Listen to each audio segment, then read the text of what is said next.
Sensual Allure. Hey everyone, we're here with international best-selling author Zoe Bell. Yo! And we're just doing some technical things. We just wanted to get on air because we're running late, and the wonderful Zoe is here, and we just thought we would start broadcasting now. How are you, darling? I'm awesome. How are you? I'll do your proper intro when we go on radio. Yeah. How's your year been? Year has been amazing, and I'm remembering what month it was when we did the show. Like rewinding May. back. Yeah, It was May? Since the show, contacted by so many people that wanted to work with me with doing the meditation. Oh wait, so when you were here, okay, go on. So people heard the show. Another lady the other day, she was doing a little bit of background on me and seeing what I was like, and then the Bondi Radio show came up, and she was like, everything that you said in your book really resonated with me, so we start working on Monday, which is super awesome. And Promote, connect, win. That is a win. Totally. Those are my taglines. Promote, connect, win. So you're saying you were here on Wellness Radio in May, and somebody saw the video, saw you speak, resonated with what you were saying. Well, I've had a few people. Like, as soon as the show was on the following week, then I had three people contacted me since then who've then learned the meditation. So yeah, it's been awesome. That's a nice way to welcome the day, isn't it? Oh, it's unbelievable. I didn't know you were talking to me. I'm here, by the way, guys and girls. I'm lurking in the background. You are lurking. Okay, you guys, are we ready? I'm ready. Okay, let's get this going. Let's do this. Thanks, Zoe. Thanks for that. You're welcome. You're welcome. It's been coming very nicely, but when I hear stories like this, it really makes me realize that I'm doing something right. Are you ready to go?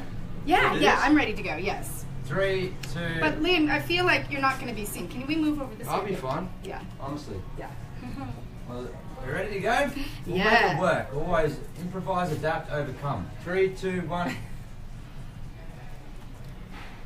Ladies and gentlemen, welcome to the Weekend Wellness Show. This is Liam Zollo, your host, with my awesome co-host, Sheena Alexandra, and another co-host, Zoe Bell. She is back! She's back! International best-selling author! International best-selling author. Books written and books on the way. Books on the way. I was just reading this. Is this a new book? I haven't seen it. It's beautiful. Don't touch it. It's mine now. After what I was just reading.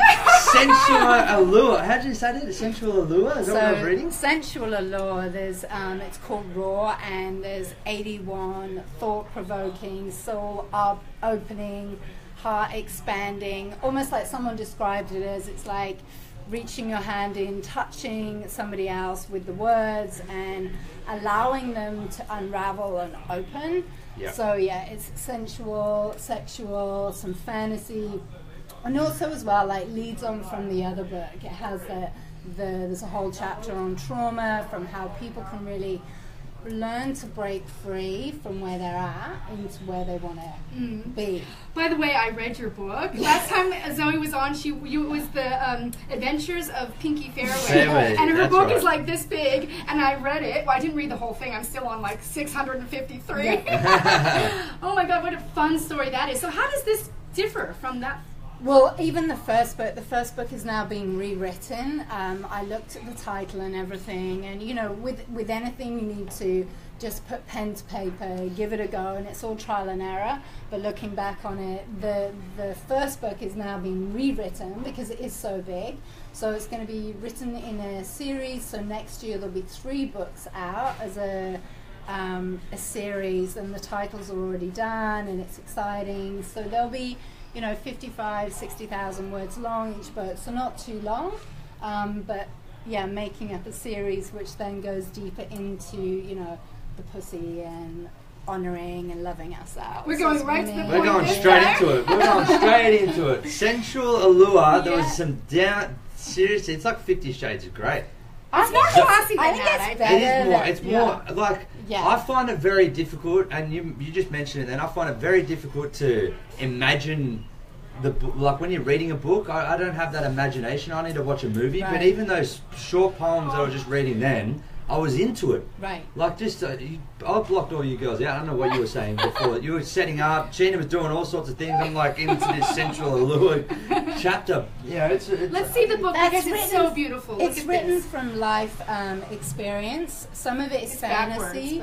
Oh, look at that. One of the poems is actually from an interview from a beautiful soul that I interviewed, and obviously, you know, her name is confidential, but you know, she gave me this beautiful insight into high-end swinging, and you know, it was high-end swinging, and looking. So I put it into poetry, and it was in the fantasy section. But most of it, all of it, have either been from beautiful interactions that I've experienced, and it's been beautiful because I've actually contacted the people, and it's been beautiful to share that, and or it's been from, you know, things not working out the way that you want to work them out. You throw your heart and soul and you're like, whoa, this is the one. I like, you know, you're going down that whole love tunnel, like on that mind aspect, and then it doesn't work out. And it was almost like the way that I got myself out of that, you know, when someone says no or they're not in that place, to honor where you're at and what you're looking for. Yeah. So it was that whole journey of me really learning how to understand what love was about, and even that I still didn't understand when I was writing the book. So the writing was this healing way to, and you know, it's an aspect of what I am. It's like part of that uniqueness of our soul and our juiciness, and it's, and that to me is like what I'm passionate about, is about inspiring others to allow whatever that juiciness of their soul to come through, because it's a part of their expression. I've seen so many testimonials of your work, and so you have like one-on-one courses, and you do workshops, and you know, you work. Can you tell us a little bit more about the work that you do? So early next year, I'm about to launch 2 programs. One's the Feminine Blueprint, the Divine Feminine Blueprint, and the Divine Masculine Blueprint. And it'll be interesting to see how that goes, because they're things that I videoed 6-7 months ago, and it's been this process. But that's going to be a 9-week online program for men to really connect with themselves. And I notice in society, as a lot of men, it's like finding out who they are, where they're at, you know, with embracing that whole feminine creativity, but still remembering themselves as men. And unfortunately, a lot of men, I'll be really honest, their balls are on a key ring, and it's about really. What do you mean by that? Well, they are. I feel don't shoot me down for that. I feel a lot of men are really, really ready to step into what women are asking for, and unfortunately still they're not speaking up for their voice about what they want, and remembering themselves as men, you know, about still having that strong connection with other men, and you know, not being the obedient puppy dog. And what I was noticing was it was this relationship that was happening in the family home where their partner, you know, how do you feel sexual about somebody when they're like the mother and the man is being like the child? Yeah. You know, being such given a good point. lists of chores, and then the women, on the other hand, They don't find that sexy. I don't know. Do you? I mean, They want to be sexy? They want to be a man in the bedroom. They want to be a in the man bedroom. in the bedroom. See, this is where it gets confusing, though. You got to make sure, like, in the bedroom, you want. Maybe I just already hopped. Were we talking about the bedroom? Well, Yeah, what is the topic of conversation?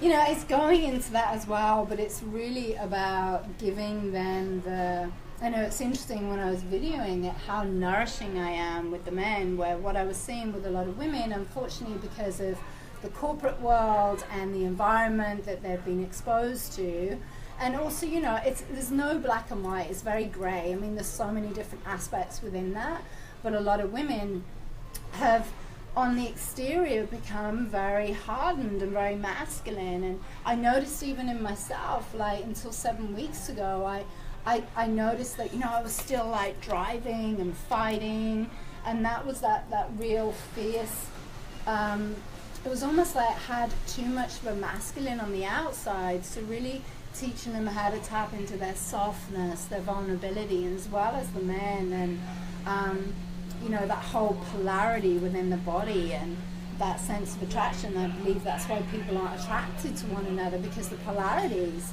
have flipped. And yeah, you've got the same polarity, and sometimes it takes the women will push until the man like roars, and she like softens. I'm not saying men need to do that, but it's also about remembering who we are. It's funny that you say that, because when I go into work mode, I feel very masculine. I feel like very strong and not negative energy, strong energy.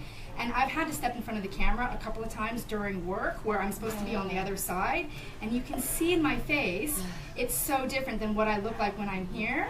Wellness radio, relaxing, in my groove. Are you sure?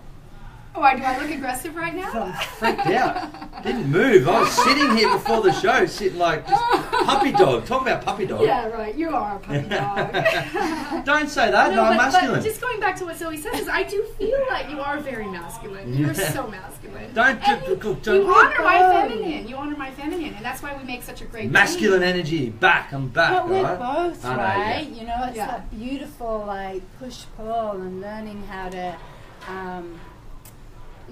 You know, it all comes down to we need to learn to own our own stuff. So each of the programs, even though they're men and women, it's about bring them all together, and then what else? Co-collaborating with a beautiful soul. I'm going to say Grand Eagle, so we're like it's beautiful to create magic. So we're going to have some really juicy events next year with some retreats.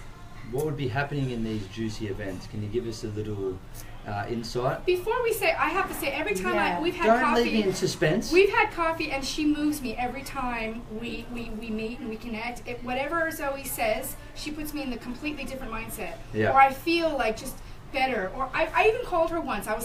Remember that time I freaked out about my license? Oh, yeah. I called Zoe, and I said, Zoe, I'm really in a bad mental space. Can you please give me some tips? And she stopped what she was doing, and you sat there for 30 minutes. Calming me down, breathing. You saved the day. She gave me some tools on how to go to sleep and what to think about, and I hold on to those tools today. 6 months later, I'm still using those practices. So I don't know why. I just wanted to let you know that you move me every time we see each other. And so in these retreats, are we going to get moved like that, or? You'll be taken, and I don't want to say too much about it. It's something that's going to eventuate, and then we will release. Are you going to be moved? You're going to be taken on this whole journey, this soul journey, this journey back to you to really unravel. So I say we both have this, we're both coming from different aspects. Grant's, and I'm talking for him, but he's coming more from the alchemy side, the shaman, that's his background. I'm coming from as well, you know, working with the body, but in a different aspect, so releasing blocks. So he releases the blocks, the unseen that people can't see. I release the other blocks by what people can't see, but more from a place of feeling and intuition. So it's already, it feels like this beautiful collaboration that feels so easy. And, you know, even with communication, we don't even have to say anything. We're both on that same wavelength there and then. So it's going to be a big year, and both have our own projects as well. And then being flown overseas now to work with clients. So I go to Montana. Yeah. Wow. How did you land that gig? Well, and what are you doing? So I had a lady last week who flew over from Perth to work with me, and I'd worked with another beautiful soul where we worked over 6 days, and it was a live-in style retreat. So they were going through the whole mind, body, soul, learning transcendental meditation, and having a lot of really powerful coaching and healing that went on. So then this lady came over from Perth, and it's all from social media, and you know, it's anyone out there that's, you know, leading the life of the entrepreneur. It can be tricky, and you know, without this, without social media, without people writing reviews and that whole word of mouth, and unfortunately in Australia we don't do that enough. There is still that tall poppy syndrome, and I really feel it's that time of supporting one another. And you know, when you're seeing people doing that and that whole trust of following your soul calling. So the lady came here from Perth, we had 3 days, and it was very much whatever needed to be. So we did a lot of trauma release, and that was powerful. So what she walked away from these massive internal shifts, and they're still going on. And I'm being flown to Montana Christmas Day. I've been keeping that really quiet. And I go over there for 2 weeks to work with the beautiful soul Greg, and we're diving into the meditation and the yoga and all that lifestyle juiciness. That's awesome. Yeah. And you touched on something about you're working with Grant on feeling. First of all, who's Grant?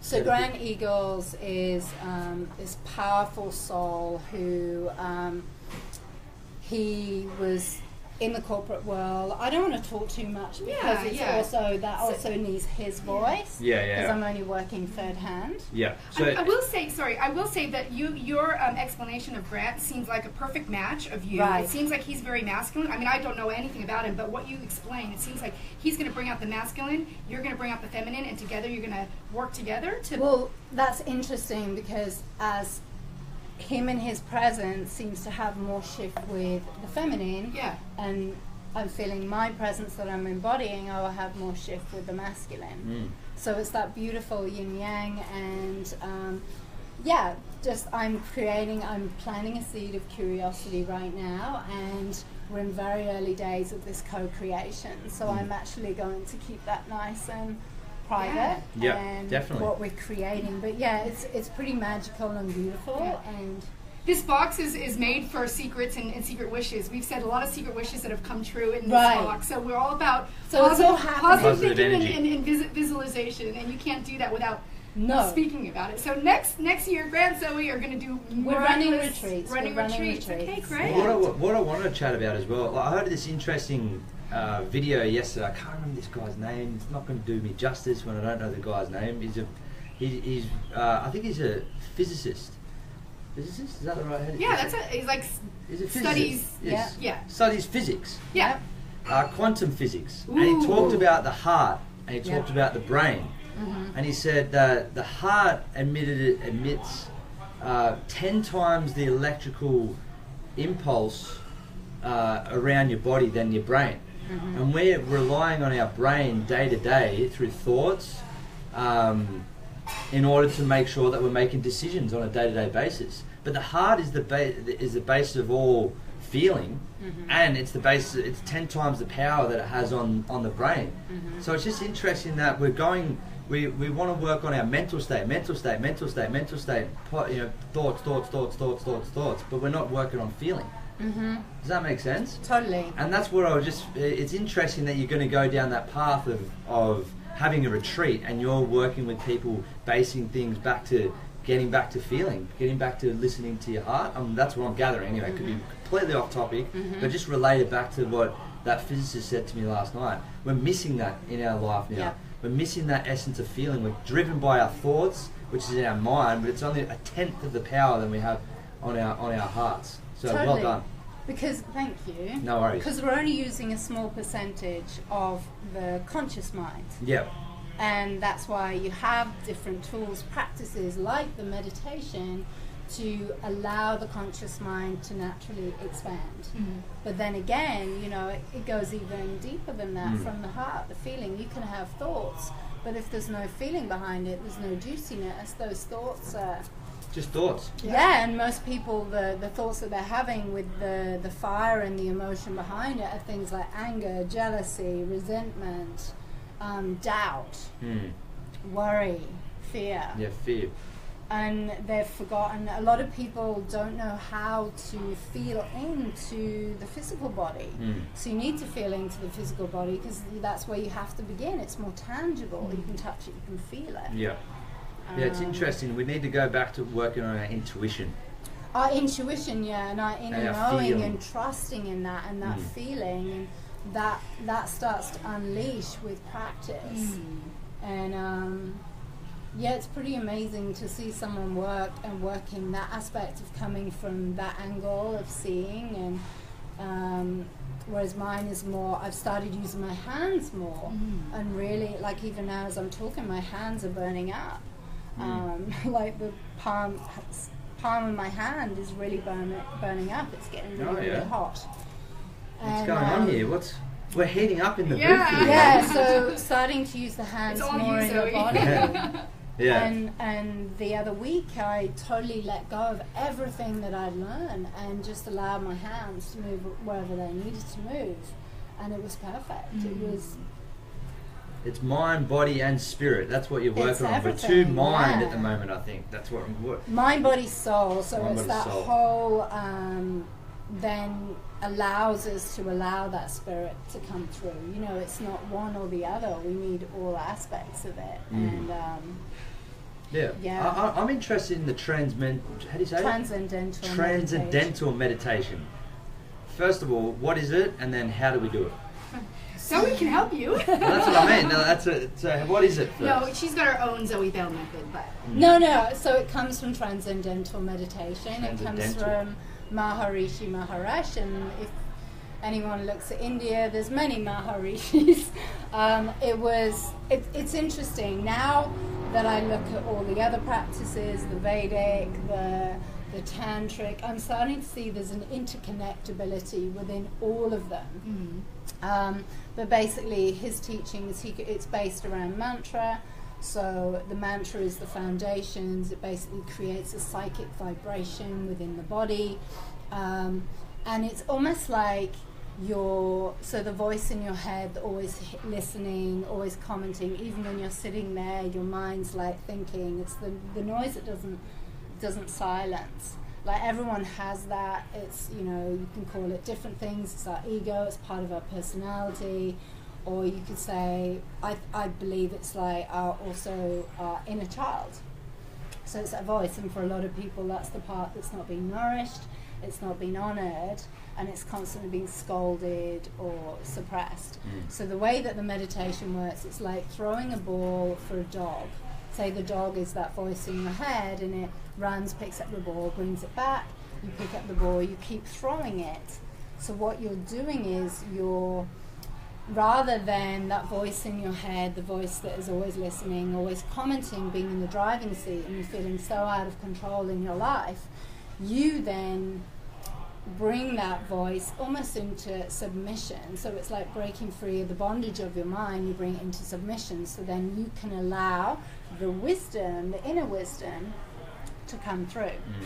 And when you can start to silence that, well, that's when the juiciness, like the writing, comes out. Yeah. That's the transcending into the feminine creativity. Yeah, the essence, the creativity, the imagination, that unlimited, which now when I look at the words in the book, and that's how Grant and I came together. It was through writing. I was writing poetry, he was writing, and you know, it's that same resonance of the words, and it's coming from source. That's beautiful. It's like being the vessel now. It's like being a vessel and allowing that. So even when I write, there's 81 poems in raw. Is raw, is it? Yeah. Yeah. So there's 81 poems in raw. Which is quite interesting as well. The numbers 27. Nude in nature, erotic photography, whatever you want to call it. Wow. Pictures taken by the beautiful Tim Bradshaw. Can we show one? Yeah. You can see it. So that picture, that's quite interesting. That's a little bit controversial. You can't see, but I've actually got smeared blood and semen on my face, and I had this amazing experience. Can I say that? Yeah. Where can you say blood? Blood and semen. No, you can say I semen. had this amazing experience, and I remember sharing with my friend after, and I really felt like I tasted and I experienced bliss. And then I spoke to my beautiful friend Destiny Faye, and she was like, "Whoa, you need to read about this. This is ancient things that people used to do." And ladies used to do wow. It. And a woman's menstrual blood, what I understand is from my limited knowledge, but from what I understand, is the most highest. It's like the elixir of the gods. Same with a man's semen, especially if he's not being had a vasectomy. You have like full functional sperm mixed together. It's the highest elixir of the gods. And what I read then was that the church removed it because they didn't want people to tap into that and taste that. Wow. So that day, like I'm quite happy to say, but I we had it smeared all over his face, like body, in our mouths, like, and it sounds pretty gross, and I was like, beautiful, actually. Right, and it was beautiful, and I tasted bliss, and I was blissed out for days. So that picture, which is quite funny because I put it as my Facebook picture for a while, and I was like, the funny part is people don't know behind the story. They don't. Let's show the audience one more. This is a beautiful photo of you with clothes on. Yeah. Can we just do a random page? Yeah. Read. Let's have her read. Can we pick a page? Yeah, pick a page. Let's have him play a little game. Yeah, play a little game. Gonna it's almost like read like a paragraph. Angel cards. No, read the whole poem. The whole poem. It's short. No, they're not short. No, they're not short. They're not short. Pick the one that you did, the Sweet Seduction. Where is it? What was it? Sweet Seduction. No, it wasn't sweet. It was Sensual Allure. Sensual Allure. I think it was Sensual Allure. So yeah, all these different things that people, and with that, I need to say you need to make sure safety and things like that and your health.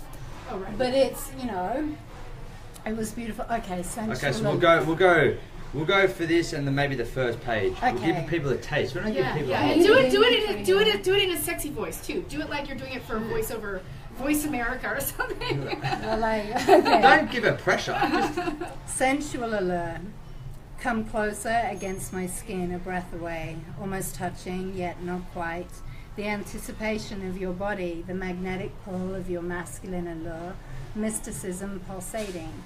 Your deep sensuality, musky sexuality, melts me to softening deep within. Deep vulnerability, feminine sensuality abounds within my being. Your sexy smile tickles my spirit, the depth of your eyes dive deeper into my soul. Dissolving within, weak at the knees, the anticipation of your lips, sweet perfume of your breath. Our bodies start to move as one within the flow of energy, slowly mirroring, gaze never leaving. Suspended in time, an ecstatic dance of sweet romance. Two pulsations bouncing against one another, felt within and without. Our anticipation growing, your hand catches my body, draws me in close, lightness of being. Floated upon a cloud of love, your hands cradle my face, the sweet embrace upon. Holding my gaze deeper within, my body lets out a sigh of surrender. Our lips brushing softly against, breaths mingling, lips tingling, hearts now beating as one. Wow. And it goes deeper. Wow. That's what I was reading before. I was visualizing. That's what I was reading before. Okay, let me read this. Ladies were setting up. You pushed me up against the wall, overcome with lust and unbridled passion, holding me within the strength of your embrace. Your kisses move upon the nape of my neck, a light tug of my hair, my head drawn back. Your teeth nibbling, tongue licking, tickling my neck. A Can you squeal stop, lets out from beyond my lips. Okay. It's getting hot here. I'm not saying anything. I'm not saying a word. Wow. Yeah, that's wonderful, huh? That's really good. Yeah, don't talk to me. Yeah, Liam. I'm in the zone now. I know, I'm in the zone as well. Can we stop? I'm in the zone. That's beautiful, Zoe. That's really beautiful. And I mean, you can really visualize it too. That's what I was saying at the start. I was just blocked you ladies out. Well, not Zoe, because she was. It takes you on a journey. It takes you on a journey. That's what I like about it. It's just like, I need to keep reading. Yeah, it's like you can visualize it happening. It's beautiful. I've had couples have said that, couples in their late 50s saying that it's taken their connection with each other to another level because they're reading it to one another in bed. And that was my whole intention. It's not about me. It's about allowing the words I'm the vessel, the vehicle, to bring it into expression. Because, it takes a lot of courage to put that out there. And, it is, I did say to my mum, there's bits that are a little bit confronting. But that's okay as well, because it's what challenges is also maybe an opportunity for us open. So they've been reading it to one another in bed. Wow. Well, who's been reading it to it? Well, people that have bought it, have said that they've read it. And, you know, I've read a few aloud with a special other, and it's pretty amazing. And then you take it in turns to read. Like, that's pretty hot. Yeah. You know. Yeah, it's pretty. You can do whatever you want with it.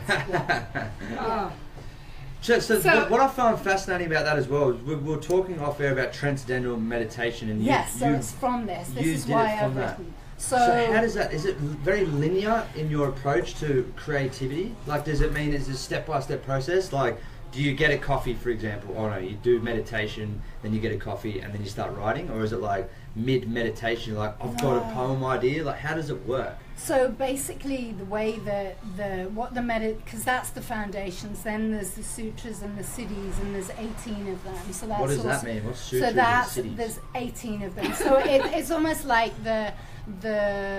So you need the foundations. You need the foundations so the nervous system can upgrade, so you can hold more container in your body. It's like so the sutras and the siddhis are like your clairsentience, clairvoyance, all of that stuff, but it goes deeper. It also goes through all the organs in the body. It taps into, so it's like if you look at a spider's web, it's like the strands in the web. So it's like your own inner matrix. So then people, when they do that, then, and I know it from experience, your energy increases. So it's from doing that practice each and every day, then whatever is unique to people, it unleashes their unique expression of whatever that is. I'm not saying everyone writes. Someone, it may be to dance, it may be to, like I had a fear of public speaking. So the fear of public speaking actually turned out to be one of my gifts, was to express and use my voice. And same with people, like even my English sounds really bad now, but you know, with writing, I was never any good in English, and my words would get jumbled up. So it brings people back to who they are. It brings you back to yourself, and if we can come back to self, then that to me is the most powerful gift you can give someone. And it doesn't happen overnight. It takes discipline, but it strengthens will. And you know, people that have had addictions, it eliminates addictions, because it brings them back to feeling good. And I think you have a discipline, like that's in the simplest form as well. To have a discipline, right? You're exercising that habit of being disciplined. Right. Does that make sense? Yes, but now Grant's challenged me of that discipline has also been blocking another aspect I'm stepping into. So now I'm starting to do things that he's teaching me, having less discipline around, because now that it's all been set, the discipline's already there, so now it's about softening that and to never stop learning and growing, because I still have an attachment to that. So we've just had 3 days, and I'm still feeling myself recalibrate, and and it feels like another evolution is coming through, and I'm not sure how that's going to look. Already it feels softer, it feels my writing shifted, but letting go of all of that regimented discipline, because again, it can still, you need to know when to let that go as well. But yeah, I'm passionate about teaching it to other people. Well. Yeah, because then otherwise you get stuck in a box. It's like a doctor, and all they know is that speciality, and you know, it's like, oh well, what about this? And I go, no, this is my speciality, and it's a dangerous place. You've got to constantly go, whoa, like let it go, and try different things. But especially when you're starting something, is to stick with that one thing and master it. You need to reach that mastery, and then then you can. Otherwise, you know, trying this, you're trying that, and you're getting a little bit of this, but you're not really going into it. Yeah, I understand that. And is there a difference between normal meditation and transcendental meditation? I will, for myself, having practiced different types of meditation, I will say for me personally, yes, and other people that I've worked with, especially recently, my friend Adam, who'd been meditating for a year, he learned the meditation and he said there's nothing that came close to it. It took him to such a deep, centered place, and that he said it was on another level. So hearing that from other people, it's like, you know, having a Ferrari or like a Ford Escort. Like that's an English car, but you know, and comparing them and saying, well, which one do you want to drive? Yeah. So if you're gonna do it, you may as well do it. If you're going to do it, you might as well go in and go for the most powerful one. That's but, right. you know, I was pretty messed up where I was at and really lost. And when I look at myself now, a lot of people don't recognize me. You know, I've totally shifted from the inside out, and it's been from that. It's been the key to all of it. But now it's time for me to start learning new stuff and embodying different stuff, because we constantly keep needing to be willing to let go of what we think we know and being shown something that we can't see ourselves. And I had that from the Landmark as well 7 weeks ago. Where did you go to Landmark? I did Landmark 8 weeks ago, and I'd had real resistance to it. And I kept saying, nope, I don't need it. And I walked in there thinking I really had my shit together. I walked into the room, and the room was like, and I was like saying to my friend, what the F am I doing here? Like, everyone's really low vibration. But again, I was having a judgment, and I was comparing, and I was like, I'm like here, they're there. So yeah, the coach was powerful. Paul Barry, he really threw it in my face, was really in my face on the Friday and saying, you think you're real. I just launched Raw and got #1 bestseller, like off my own back, and he's going, thank you. But he's saying to me, you think you're so vulnerable, you think you're so raw, and I was ready to punch him. Now everyone else within the room saw this fighter, and I had my hands clenched, and I didn't realize how much I was still fighting. And we mentioned it on the last show about, you know, how I killed a teenager with driving. We didn't mention it. So that's in the first book, how I was involved with the fatality. And I went home that night and we had to write a letter. And I sat there for 2 hours. I didn't even make it home in a taxi. The tears were rolling. And I really cried for 2 days, because as a empath and a sensitive, I could feel everyone else's judgment within the room, what I was being. And on the inside, I was crying out and screaming to be loved.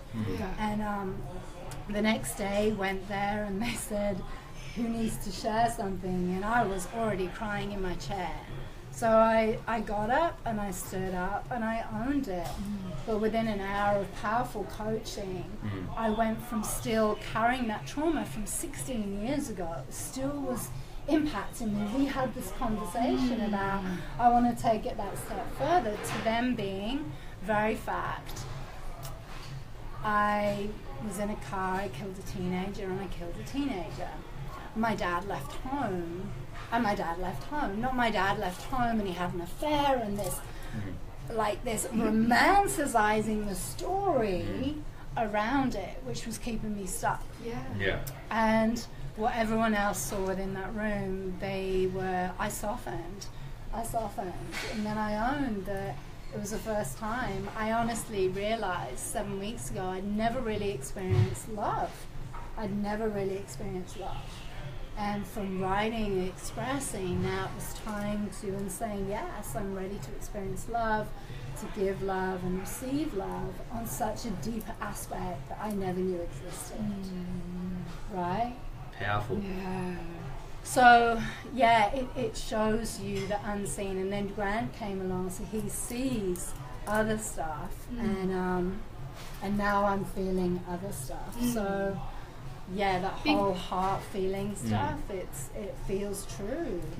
Feels true. Especially when you go back to the simplest forms, you're having a conversation with someone, you just the vibe. You can just feel we're not listening to that vibe as much anymore.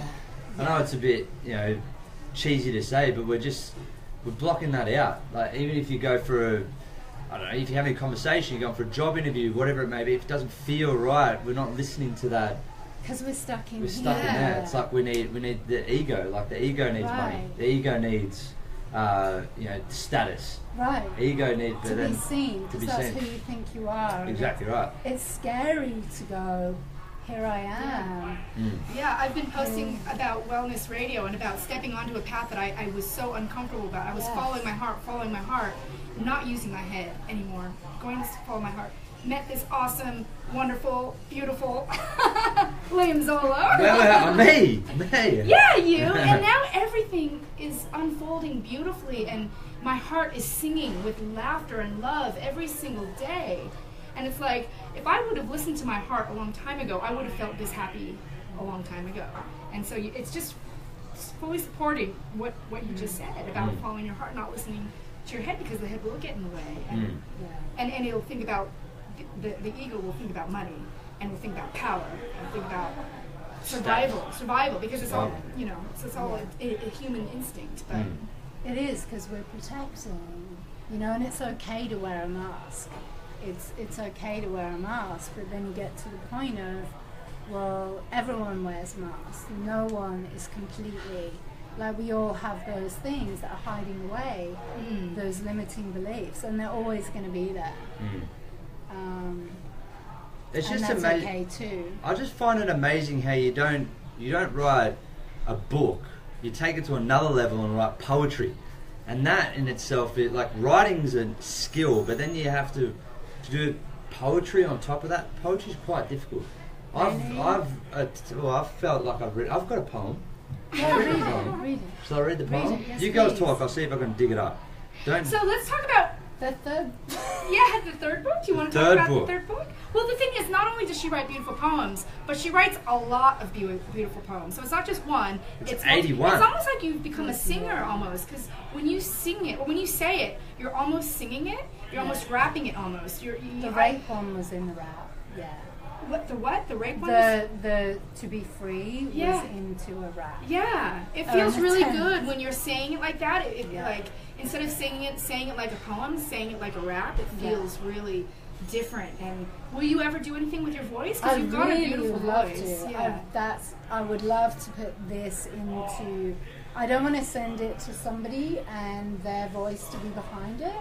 I actually want to start putting, now that this has opened even more, and it feels this is continually opening, that to me is what I feel is coming up more in 2018, to allow this and other expressions from this to then come through the voice. To say it in that. It's a passion. Yeah, I mean, Liam can help you with podcasting, or there's so many people out there doing the normal thing that this is very creative. If you were to produce something that was like a podcast, that was a bit of storytelling and poetry and song, it's very unique and very, very Zoe. Awesome. So I say continue down that path, even if it's just one of the things that you do, because the poems are beautifully written, but when you say them, it brings it to a whole new layer of intensity and fun and excitement. I can't find the poem. You girls keep talking. It's probably a good thing, Liam. No, let's not do poems right now. What do you mean? Excuse me. It's not going to be a child's poem. Anyway, keep talking. But then, with your writing and things like that, it's, we get stuck in the head. There is no thought. It's about getting yourself into a place of, it's like when you come out of the meditation, when you're doing something you love, like dancing, something creative, and allowing the words to come through. There's no force with it. I think when we get forced with it and we get stuck in our head, rather than, it could be so randomly when you're out, something happens that you just put different words together. I found it. You found it. Awesome. Are you ready for it? Yeah. Sheena didn't want me to do a thing, but I think you'd be pleasantly surprised. Oh, okay, let's read. Creation is ambiguous. There are simply no bounds. Stay focused. Ignore all superfluous sounds. Constantly search for the next form of growth. Repeat the mantra, the positive oath. Creation is the universe. It is right here. It is the blue planet, not far but near. The vibrant planet, this glorious earth, and encompassing, and all it can. Oh my God!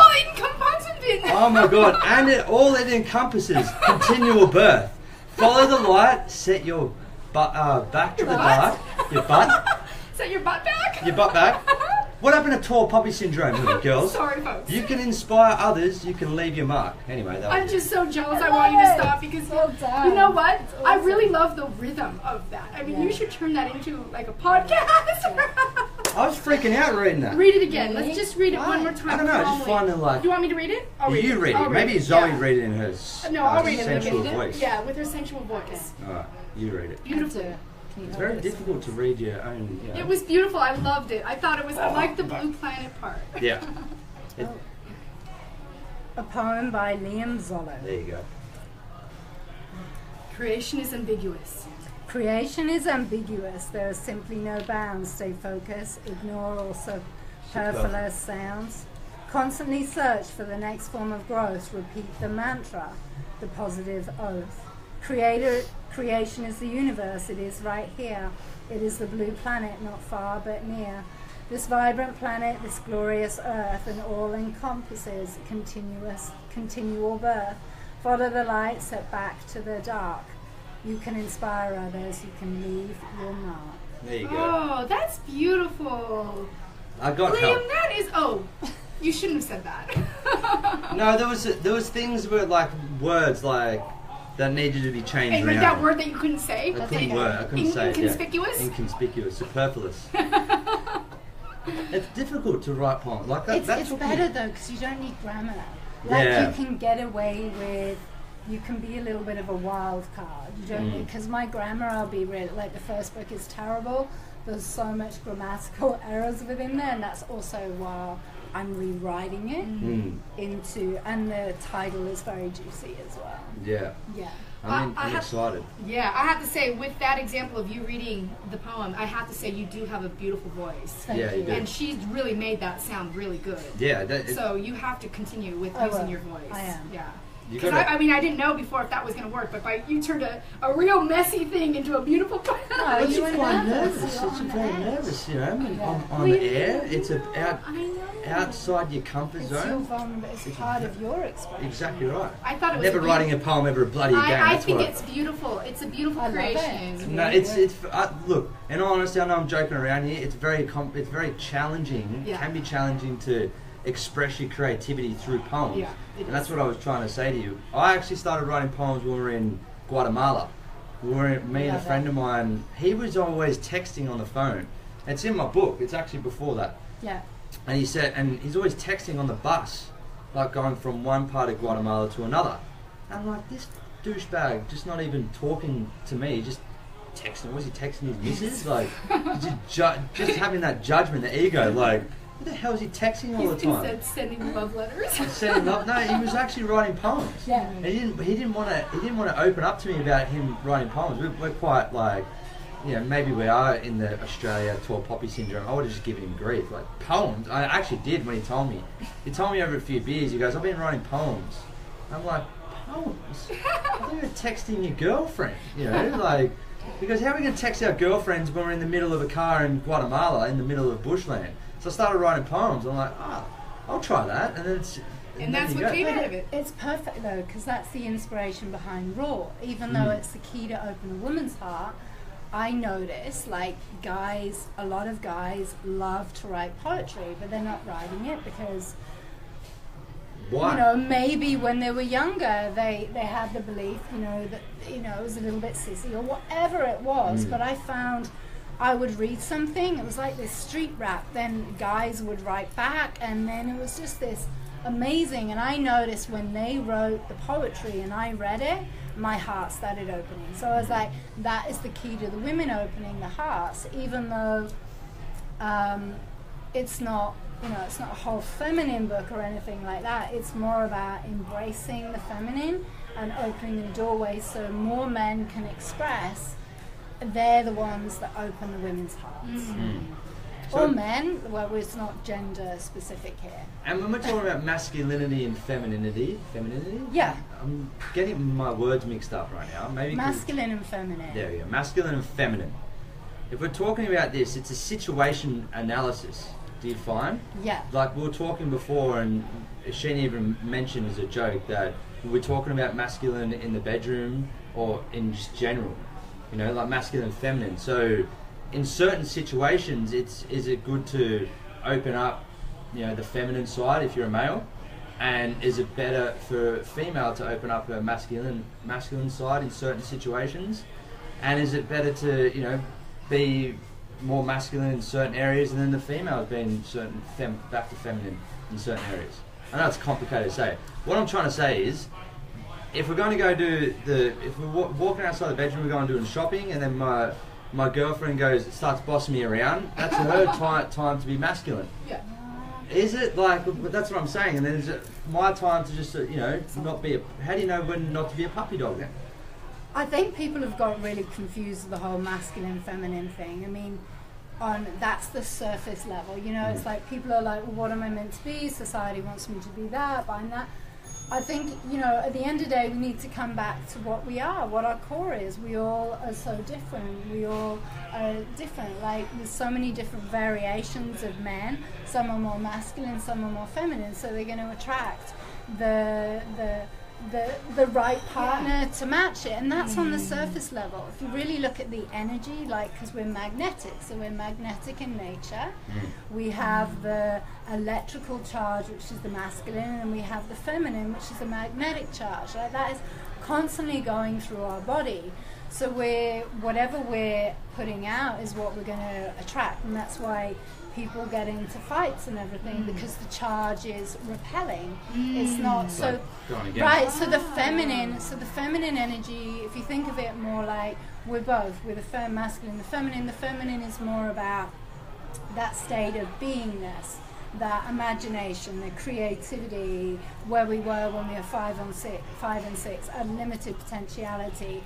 Is this the feminine? That's the feminine. So we all have that. So it's like, if people want to come back more into balance, they feel that they're, sorry, I just hit that, more, you know, they're, and the masculine as well is the drive, the determination, the setting goals, achieve. We need both. That's the doing. So we need the being, we need the doing. If we're constantly staying in a place of being and taking no action on the thoughts that come through, the intuition, the thoughts that come through, if we don't take them into action, then nothing's going to happen. We're like the hippie sitting on the mountain and expecting, you know, and things do come to us, but then we need to take action on it. So it's that dance within on ourselves of, it's okay,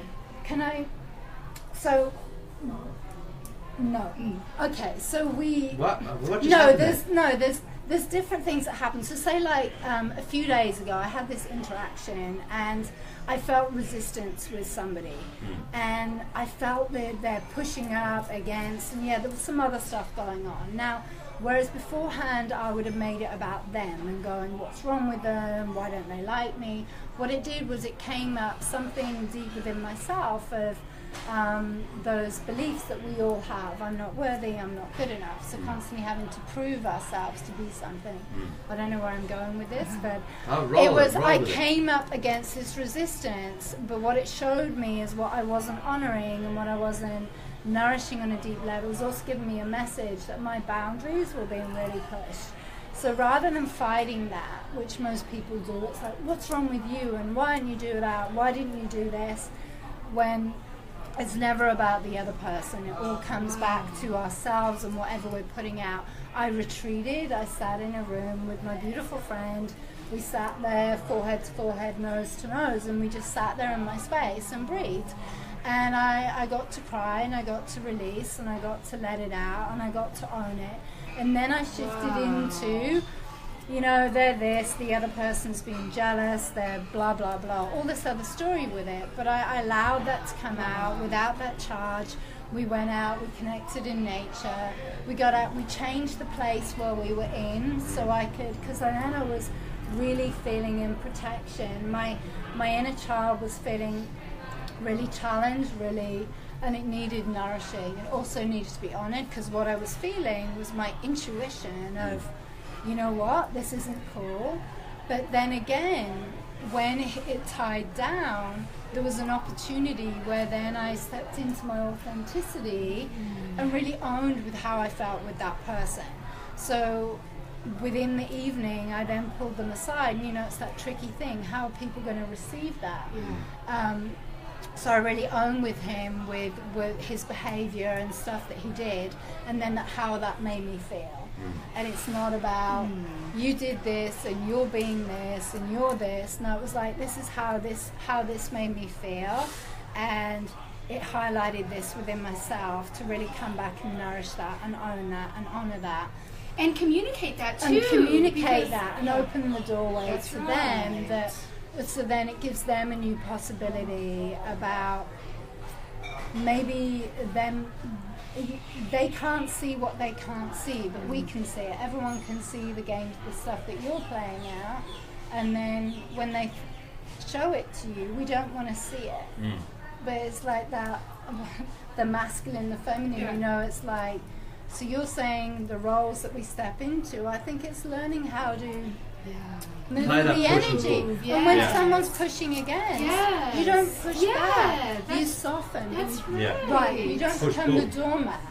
You don't become the doormat and create that space. Either you move away, so they have that space, or you say to them, "This is really powerful to break that. What do you really need right now?" Do you know, when you were saying that story, I saw the energy of confrontation. But when you said that you softened, I could see the energy flowing to that other person. So it's almost like you've opened up by removing the whatever it is, the ego or whatever, and softening. You allow, and communicating. You allow that argument or whatever that was with that person to shift. The resistance. And that's a really difficult thing to do, not only in society but in relationships, in friendships. So that step alone of